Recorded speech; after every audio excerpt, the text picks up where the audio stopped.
I don't feel comfortable being a part of an institution that is perpetuating an injustice. The university right now is saying to my face, I don't want to pay you for the work that you do. So all this reputation and prestige is just out the window. Just expose how much money makes the world go round.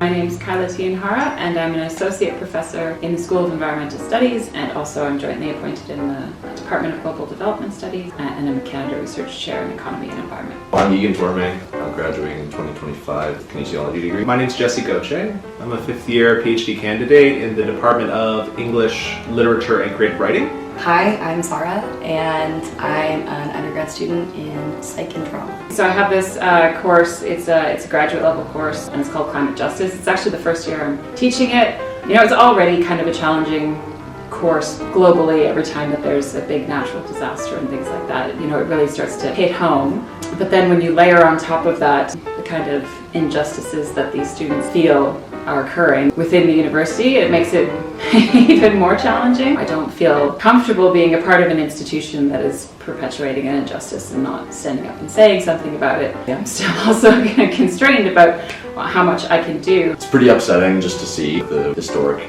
university like Queen's. I think we're like the 10th oldest in Canada, and it's just being run into the ground. So all this reputation and prestige is just out the window because a couple people want to make a few big bucks, cutting a bunch of programs and stuff like that, saying it's for saving money, but none of that money is being seen by any of the actual people that help make the university run. I deserve to be able to pay my rent, to afford groceries, to get my beautiful cats, their vet visits. Those are basic necessities. I shouldn't have to fight for those. So that's what I want, and that's what I want for all of my colleagues and my friends. We deserve it. Our teaching fellows and our TAs and our professors do so much for us, and so it's definitely frustrating that the university hasn't come to an agreement with them yet and been able to support them and support our students, because obviously all of us are having to face the consequences of this. I can say for sure that none of them were keen to go on strike. They enjoy their courses. They also really enjoy interacting with undergrad students, and I think a lot of them really miss being able to be in tutorials. Some of them were teaching courses. Some people might have perspectives on them that aren't in line with what I see, which is that it's a bunch of people who really care about their jobs, and this was the last thing that they wanted to do, but they were sort of pushed into a corner. I was a teaching fellow last year. I was here for my undergrad, my master's, my PhD. I love this place. This place is home.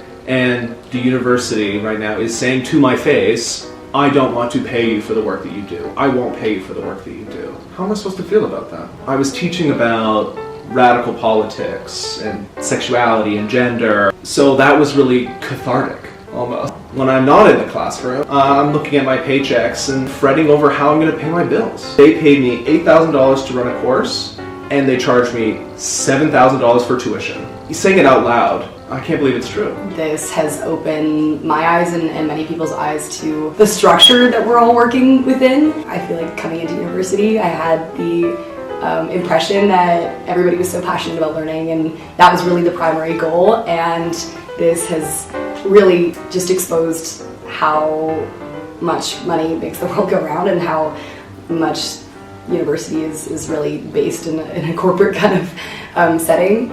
I think the important thing is to try to hold on to the little wins and try to hold on to people you see around you that are really doing things that you find courageous and impressive. Like, I do find that the grad students are showing a lot of courage at this moment. I do think that they are demonstrating what it means to come together as a community. There's a sign-on letter that undergraduates have sent out to try to get the administration back to the bargaining. Just showing up on the line and saying hi to your former TA or anything like that, and letting them know that you don't blame them. On top of everything else, we are in an election, and there are definitely big climate issues at stake in the election, even if people won't be talking about them much. So make sure to get out and vote. Don't let the loud noise, don't let the big crowd, spook you. I mean, it's super inspiring to see the people who are leading us and teaching us to be, walking the walk as well as talking the talk. At the same time, it's frustrating to know that the institution that is supposed to be supporting all of our learning and all of our development is not making more of a push to do so. I'm far and away the least educated person. Honestly, nobody on campus,